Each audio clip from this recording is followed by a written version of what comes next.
আসসালামু আলাইকুম ভিউয়ার্স, সবাই আশা করি খুব ভালো আছেন। এই তো নিয়ে এলাম 3 টুকরো মাংস। সকালে ঘুম থেকে উঠেই শাশুড়ি মা বলল, আজকে একটু গরু মাংসের ভর্তা করো তো। তা আমি তো শুনে অবাক, গরুর মাংসের ভর্তা আবার কিভাবে করব। এটা আমি আগে কখনো খাইনি। তো বললো এভাবে এভাবে করলে কিন্তু ভর্তা হয়ে যায়। জাস্ট আমি শুনলাম, শুনে বললাম ঠিক আছে, আমি যেহেতু আজকে গরুর মাংসের রান্না করবই, সেখান থেকে 3 টুকরা নিয়ে করে দেখি কেমন লাগে। তারপরে মাংসটাকে এই যে এভাবে ছোট ছোট করে পাতলা পাতলা করে কুচিয়ে নিচ্ছি। এটা এভাবে কুচিয়েই নিতে হবে। এই যে সবগুলো মাংস এভাবে কুচিয়ে নিব। আর তারপরে এই মশলাগুলো নিতে হবে। এখানে কোনো দারচিনি, এলাচ, লবঙ্গ বা তেজপাতা আস্ত ব্যবহার করা যাবে না, যেহেতু এটা ভর্তা হবে, এটা একটু অন্যরকম করতে হবে।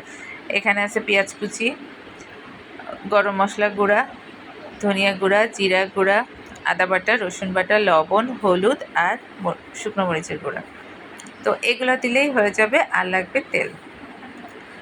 প্রথমেই ফ্রাই প্যানের উপর তেল দিব, চুলা ধরিয়ে দিয়েছি। ফ্রাই প্যানে আমি সরিষার তেল দিচ্ছি। আপনারা চাইলে সয়াবিনও ব্যবহার করতে পারেন, এখানে তেল নিয়ে কোনো অসুবিধা নেই। আমি যেহেতু সরিষার তেলটা একটু বেশি রান্নায় ইউজ করি, তো সরিষার তেলই দিলাম। এরপর এর মধ্যে যা যা মশলা রেডি করে রেখেছিলাম সবগুলো ঢেলে দিব। যেহেতু এখানে গুঁড়ো মশলা আছে, তো পানিটাও একটু তাড়াতাড়ি দিয়ে দিব। একটু নাড়াচাড়া দিয়েই নাড়তে থাকতে হবে। যেহেতু এখন ঝাঁজ বের হওয়া শুরু হয়েছে, এখন আমি পানিটা দিয়ে দিব।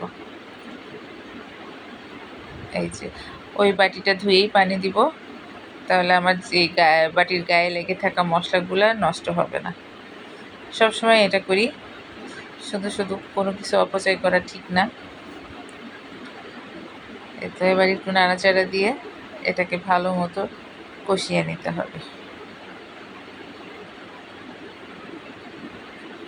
বেশ খানিকটা পানি দিয়েছি, থাক, সমস্যা হবে না। ঢাকনা দিয়ে এখন একটু ঢেকে দিব।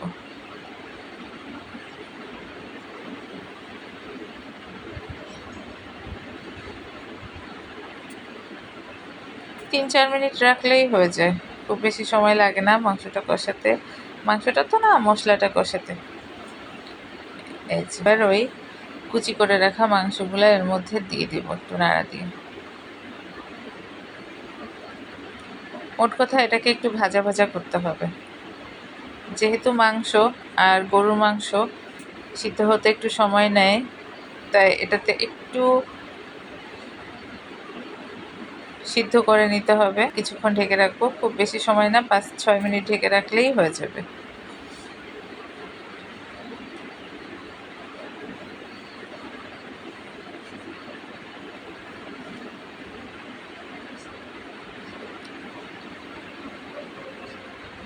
এই যে অনেকটা ঝোল ঝোল হয়ে গেছে।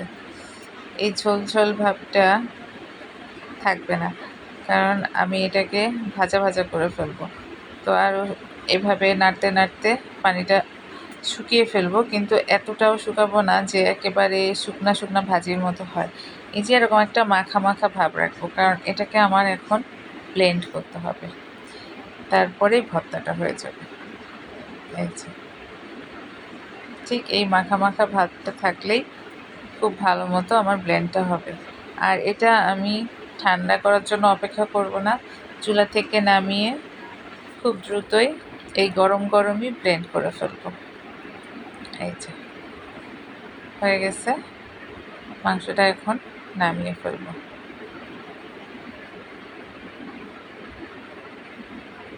কারা মাংসের ভর্তা খেয়েছেন জানি না, আমি প্রথম করে খেলাম, তবে ভীষণ মজা হয়েছিল এবং বাসার সবাইও খুব প্রশংসা করেছে। আর গরু মাংসের ভর্তা খাওয়ার সময় একদম অন্যরকম একটা টেস্ট, ভালো লাগছে আমার কাছে, এবং আমার বাসার সবারই পছন্দ হয়েছে। আপনারাও বাসায় একবার হলেও ট্রাই করে দেখবেন। আমি তো আবারও খাবো, আমার খুবই মজা লেগে গিয়েছে। এই তো ক্রাশ করা হলেই এটা হয়ে যাবে, আর কোনো কাজ নেই। এখন এটা এভাবে পরিবেশন করবেন। সবাই সুস্থ থাকবেন, ভালো থাকবেন। আল্লাহ হাফেজ।